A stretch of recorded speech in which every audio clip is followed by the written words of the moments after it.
start us off, so there's been huge protests in Tbilisi over the past few days and weeks over a foreign agents bill that's just been passed by Parliament. Natalie, just to start us off, can you explain to us why there has been such an extraordinary reaction to this bill? Thank you for having us. This is not the first time that we see this bill. It was first introduced about a year ago in March 2023. There was pretty much the same reaction from the public, huge protests, a lot of pressure from international partners, and the ruling party, Georgian Dream, withdrew it, and we thought that was the end of it. It was a promise that it will not be returned both to the public, to the Georgian public, but also to the partners. So to our surprise, it came back, and this bill is highly problematic for several reasons. One is that it is a copy-paste of the Russian bill, which was introduced in 2012, and that law afterwards has been amended several times in Russia, became even more stringent than in the beginning, but the impact of it has been extremely harsh on Russia's civil society, which is completely destroyed. Basically, everybody with free-thinking Russians have either left, or those who remain, they have to wear a badge that says a foreign agent. Basically, every time they appear on TV, they're obliged to have this writing as a foreign agent. So in itself, for Russia, and the same motives are at play here, this was a legal instrument acquired by the states to suppress dissent. So there's one problem. Now, there's also a serious legal problem because it establishes automatic connection between receiving the funding, and we're talking about 20% of foreign funding, and being a foreign agent or an agent serving foreign influence. This is not in line with international standards, neither European law nor international law. This automatic connection cannot be made just by the mere fact that you receive foreign funding. There has been no consultation when this draft was returned, so the due process was also violated. And moreover, the fines that are included in this law by now are extremely high, which violate also the principle of proportionality. So all in all, this is the law that is going to seriously affect civil society, academics, and in general, free thinking in the country. This would be the end of free Georgia if it is implemented, particularly in the same way as it was implemented in Russia. So the reaction is understandable. People are fighting against it. They're fighting to defend Georgia's democracy. But of course, another aspect here is the connection with Georgia's European integration, which we hear that this kind of law is going to derail Georgia's prospects. Hungary tried to introduce it in 2017. Well, they did, but the European Court of Justice struck it down for reasons of incompatibility with the European law. Tina, on that point about this sort of derailing Georgia's EU accession, do you think that's the purpose of this bill in particular, is to derail that?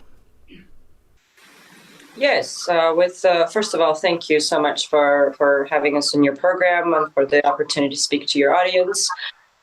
Yes, I believe so. The intention of the Ivanishvili, the Russian-made oligarch government that we have in place here in Georgia since 2012 is precisely that, to derail Georgia's European path and deprive Georgia of a European perspective now that it has become so tangible, because Georgia was recently granted candidate status by the European Union, and EU officials have repeatedly made the point clear that it was due to the efforts of the Georgian people to preserve our European path, and not because the Georgian government implemented the reforms that were required of it, such as strengthening the independence of the judiciary that is essentially ruled by a small influential group referred to as a clan, some of which have been sanctioned from the United States precisely because of their corruption and the corrupt practices by which the judicial branch is ruled. And as Natalia rightly pointed out, this bill was introduced last year, about a year ago, in March of last year, but subsequently retracted precisely because of the large-scale protest. And as a result of that, Georgia received candidate status. But now that candidate status has been received and that the next review from the European Union has to determine whether or not accessions are open to Georgia, much like it was to Ukraine and Moldova, where we had been, I would say, a front runner in this association trio, but now are lagging behind both Moldova and Ukraine in the accessions process, precisely because of the democratic backsliding that we have seen in the Ivanishvili government. But now that EU accession process has accelerated and Georgia has a real perspective and has within reach the opportunity to open the accessions negotiation, just now the Ivanishvili-led government introduces this Kremlin-inspired Russian-type law that aims precisely at stifling critical voices, at silencing civil society organizations through delegitimizations, through stigmatizing, through discrediting, and essentially through liquidating them and their operations. And this is precisely significant. This is especially significant ahead of the key October parliamentary elections, that if they were to express the will of the people, Ivanishvili knows full well will lead to regime change. So yes, it's an effort to attack Georgia's EU aspirations. It's an effort to derail Georgia's EU path. It's a clear shift, a policy shift towards Moscow. It's declaring Georgia's partners as adversaries. And it's also an attempt to retain grip on power, because some of these CSOs would be acting as election watchdogs. And the very purpose of this law is also to restrict their ability to monitor these key elections that are scheduled in Georgia for October 2024. Natalie, can you take us through a bit? What do you think happens now? Because obviously it's been passed by Parliament. There's talk of a presidential veto as well. Is that right? Yeah, that's correct. The president has indicated from the very beginning that she is going to veto this law, which is what we expect. She will return it to the Parliament. Unfortunately, Parliament has the kind of majority, the ruling party has the majority, so they will overrun this veto.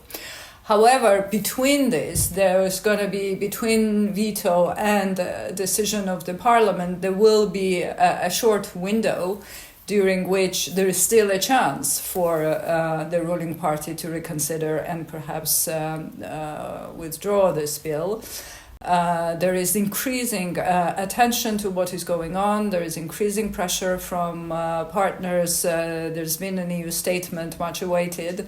There is a visit of foreign ministers of 3 Baltic states and Iceland, and other foreign officials that are visiting Georgia and expressing solidarity with the protesters.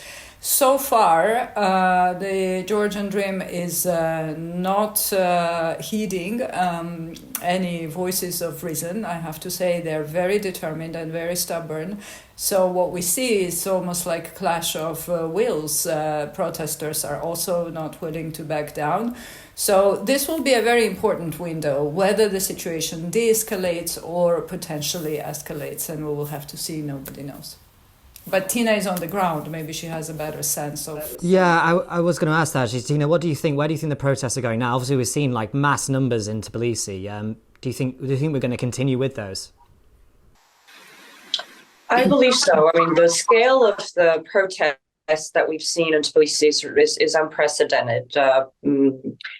People who've participated in the national liberation movement in the 80s, as well as those that were part of the peaceful, the Velvet Rose Revolution in 2003, they all say that they have never seen protest of this scale. I, of course, have participated and have really been overwhelmed, not only by the numbers and hundreds of thousands of people that have been in the streets of Tbilisi, but also by their determination and their belief in an ultimate victory. I think part of that determination is driven by the fact that a lot of the peaceful protesters in Tbilisi are youngsters. And their drive really is something, and their determination for an ultimate victory is really unmatched in anything I haven't seen in any protests before that I have been certainly part of. Since 2012, when I came into politics. And so, no, I don't believe they will stop. I mean, they are determined to fight till the end. Of course, the position that was also mentioned of our international partners is very, very important. And every single visit that has come to Georgia, be it the foreign ministers that we met today, from the Baltic countries and Iceland, who was representing the Nordic countries, be it the previous meetings we had with the German and the Lithuanian chairs of the Foreign Relations Committee and the member of the Finnish Parliament, or be it Assistant Secretary of the U.S., Jim O'Brien, that I also had the opportunity to meet. They have all stressed that they stand with the Georgian people, and they stand with the Georgian people's choice to defend our Euro-Atlantic aspirations. That has been a historic choice for Georgia. Now, in terms of what options and what tools our partners may have available to them to express that support for the Georgian people, but also signal that the government has. That the government has betrayed that choice of the Georgian people and is trying to derail Georgia's European path.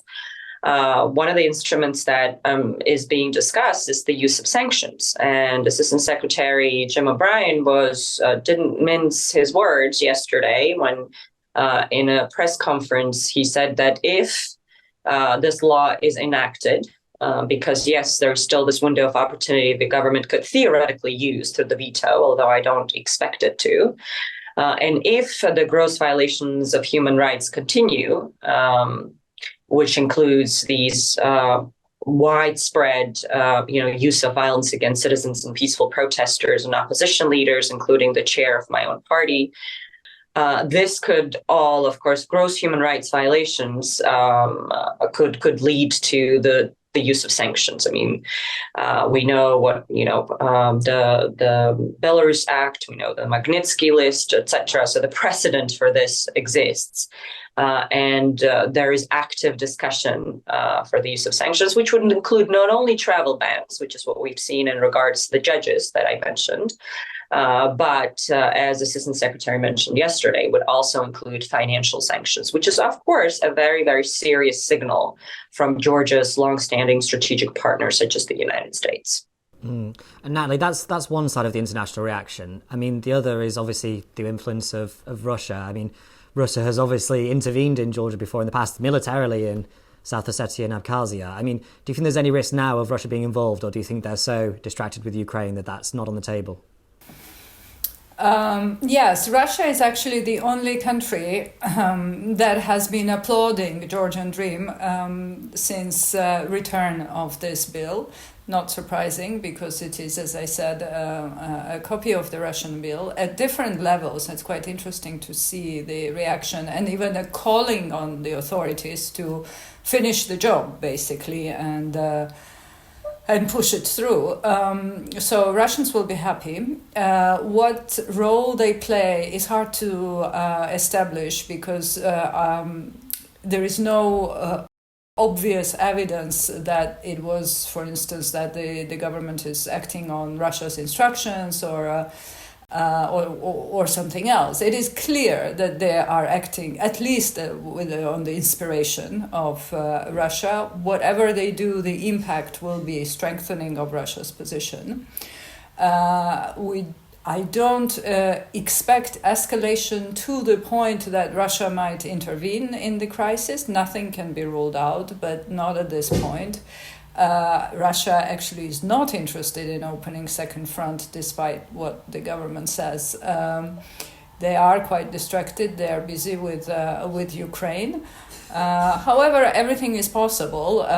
We really hope that there won't be a serious escalation of this crisis. But the violence that Tina talked about is really disconcerting. I think it looks like they are willing to use unlawful measures against peaceful protesters. That indicates that it's not clear where the limits lie for the ruling party. They are really willing to defend this for themselves. So it is, I think, dangerous. Thank you. That's all we have time for, but thank you very much, both of you.